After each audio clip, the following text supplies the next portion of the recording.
कच्ची दीवारें, टपकती छत और दहलीज पर बैठी एक बूढ़ी माँ। टीवी और अखबारों में उसका नाम लिखा गया, मधवी हिडमा, देश का सबसे वांटेड नक्सली कमांडर। लेकिन इस घर के लिए वो बस एक बेटा था।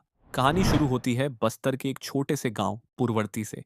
चारों तरफ जंगल, मिट्टी के घर, बरसात में कीचड़, गर्मियों में फटी जमीन। यहीं एक गोंड आदिवासी घर में पैदा हुआ था हिडमा। घर में जमीन कम थी, पेट ज्यादा, स्कूल दूर था, लेकिन बंदूक और वर्दी की दुनिया उसके बहुत करीब। दूसरे बच्चे जब बस्ता लेकर स्कूल जा रहे थे, हिडमा पहली बार जंगल में एक मीटिंग देखने गया। लाल झंडे, ऊंची आवाजें। किसी ने कहा, ये जंगल तुम्हारा है, ये जमीन तुम्हारी है। और शायद पहली बार किसी ने उसे महसूस कराया, वो सिर्फ गरीब नहीं, वो इस जमीन का मालिक है। धीरे धीरे खेल बदलने लगा। जंगल की हर पगडंडी उसे याद थी। कौन सा नाला कहाँ मुड़ता है, कौन सा गांव किस दिशा में है। नक्सलियों ने उसे बाल संगठन में ले लिया, एक बाल गुरिल्ला की तरह। पहले दौड़कर खबर पहुंचाना, फिर पुलिस की मूवमेंट पर नजर रखना, फिर दस्ता के लिए चावल, दाल, लकड़ी। और एक दिन पहली बार उसके हाथ में बंदूक दे दी गई। ठीक उसी उम्र में जब किसी बच्चे को पेंसिल पकड़नी चाहिए, हिडमा ने गन पकड़ ली। ये उसका चुनाव था या उस दुनिया का नतीजा जो उसके चारों तरफ बन रही थी। लोग पूछते हैं, आदमी नक्सली क्यों बनता है?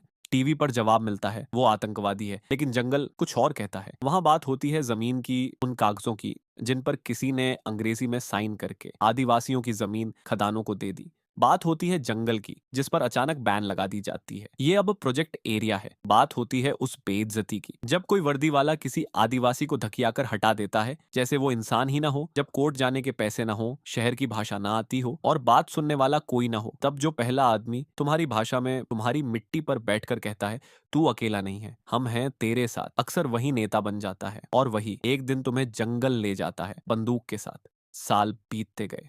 दुबला पतला बच्चा अब पूरा गुरिल्ला दस्ता कमांड कर रहा था। फोर्स के लिए वो डर का दूसरा नाम था।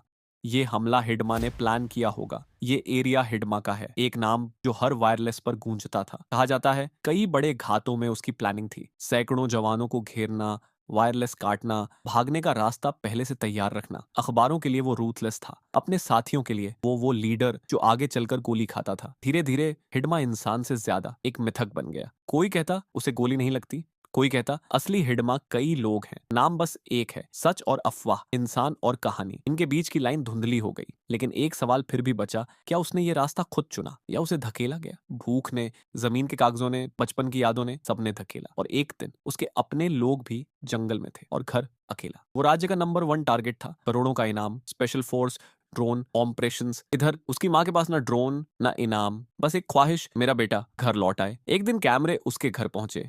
मिट्टी के फर्श पर बैठी बूढ़ी माँ।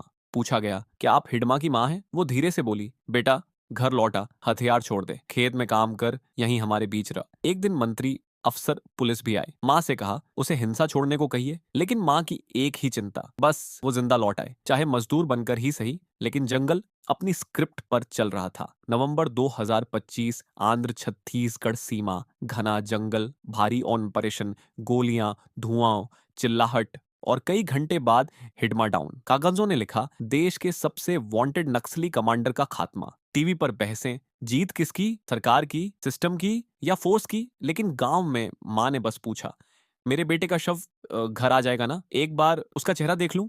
तो आखिर हिडमा कौन था? आतंकी, कातिल, क्रांतिकारी, या वो लड़का जिसे दुनिया ने बड़ा होने ही नहीं दिया, जिसने न्याय की तलाश में बंदूक उठाई और आखिर में उसी बंदूक ने उससे उसका घर छीन लिया, उसकी माँ, उसकी इंसानियत? ये कहानी सिर्फ एक आदमी की नहीं, बस्तर के उन लड़कों की कहानी है जो हर पीढ़ी में किसी न किसी हिडमा की तरह जंगल की ओर धकेल दिए जाते हैं। जब तक भूख रहेगी, बेइज्जती रहेगी, बेआवाज जिंदगी रहेगी, तब तक जंगल में किसी न किसी नए नाम की गूंज रहेगी। सवाल ये नहीं कि हिडमा मरा या जिंदा बचा, असली सवाल ये है, अगला हिडमा बनने से पहले क्या हम किसी एक बच्चे का बस्ता बचा पाएंगे या नहीं?